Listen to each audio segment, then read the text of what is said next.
আজ একটি ভিডিও দিচ্ছি, খুব গুরুত্বপূর্ণ হতে চলেছে এবং তুমি সত্যি সত্যি সিটটা পাচ্ছ কিনা সেটা অনেকটাই প্রমাণ তোমার হাতে আমি দিয়ে দিতে পারবো। এইবার আসো, দেখো একটুখানি ডিটেলসে যাচ্ছি। কি ডিটেলস?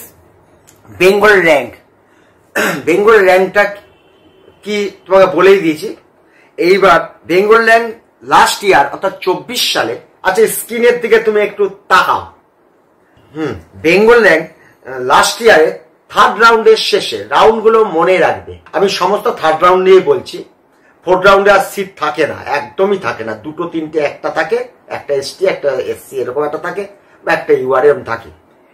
লাস্ট ইয়ারে ইউআর যারা ছিল 24 সালে, তাদের ইউআর দের তো কাস্ট যাই হোক না কেন, বেঙ্গল র্যাঙ্ক 1890 যে বেঙ্গল র্যাঙ্ক সে সিটটা পেয়েছিল। 23 সালে 2014 যার বেঙ্গল র্যাঙ্ক ছিল সে পেয়েছিল, দেখতেই পাচ্ছ স্ক্রিনে। আর 22 সালে 2048 যার বেঙ্গল র্যাঙ্ক ছিল সে পেয়েছে। পাশে দেখো একটা ব্র্যাকেটে লিখেছি 22 সালে দেখো 293। কথাটার মানে হলো 293টা সিট ইউআরদের থেকে অন্য কাজটা দখল করে নিয়েছিল। আর 23 সালে 196 মতন, আর লাস্ট ইয়ারে এই 100 কাছাকাছি মতন সিটটা এরা দখল করে নিয়েছিল। এই হলো ব্যাপার, আমি এগুলো দিলাম, এটা তোমাকে বোঝানোর চেষ্টা করলাম। এই র্যাঙ্কের মধ্যে তুমি থাকলে, অর্থাৎ 1890 মধ্যে তুমি থাকো, যদি ফার্স্ট রাউন্ডে থাকো তো তুমি অবশ্যই পাচ্ছ। সেকেন্ড রাউন্ডে একটা ব্যাপার আছে, ওটা নিয়ে আমি এখন আলোচনা করছি না, একটা অন্য গল্প হয় সেকেন্ড রাউন্ডটা। থার্ড রাউন্ডে 10-20 বেঙ্গল র্যাঙ্ক বাড়বে। অর্থাৎ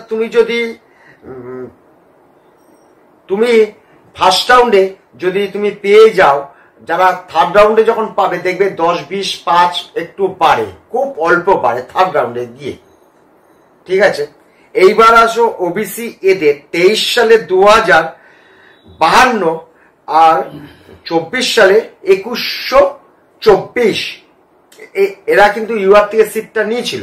ওবিসি দেখো 23 সালে দেখো 2376 বেঙ্গল র্যাঙ্ক, আর হলো 24 সালে 2434।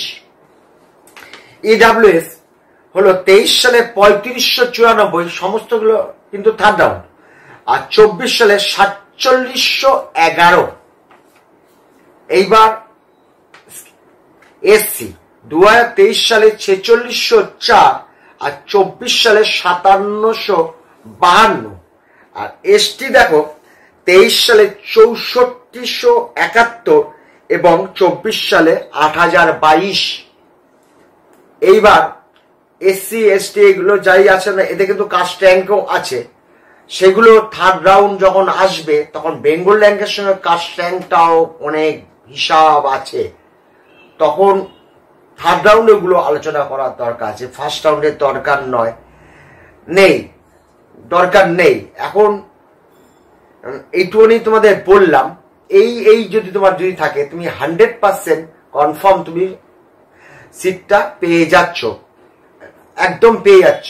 এখন তোমার যখন বেঙ্গল র্যাঙ্কটা বেরোচ্ছে দেখবে এর থেকে একটুখানি কম যেন থাকে, একটু যেন লাস্টে 24 সালটাই ধরবে, সবসময় 24 সালটাই ধরবে, একটু হলেও কম। যখন ইউআর 1890 দেখছো, 1870, এগুলো বিশেষ ডিফারেন্স হয় না। এগুলো এক একটা র্যাঙ্ক, বেঙ্গলেই শুধু ইউআর বা এসসি, এগুলো বিশেষ ডিফারেন্স হয় না। দুটো তিনটে একটা এদিক ওদিক হয় এসসি আর এসটির জায়গাটায়। ইউআর আর এ আর বি এদের সেমন কিছু হবে না, যা আছে তাই থাকবে। এইটাই আসল। তখন দেখবে অল ইন্ডিয়া র্যাঙ্ক কাজে লাগছে না, এই বেঙ্গল র্যাঙ্কটাই তোমার কাজে লাগছে। যাই হোক, অবশ্যই কমেন্ট করো কলেজ কোনটা পাবে, অবশ্যই তোমাদের আমি জানিয়ে দেব। আর বেঙ্গলের কাট অফটা কি যাবে 2-3 দিনের মধ্যে হিসাবপত্র করে তোমাদের জানাবো। ঠিক আছে, সকলেই ভালো থেকো। শুভ সন্ধ্যা বলে ভিডিওটা আমি শেষ করলাম।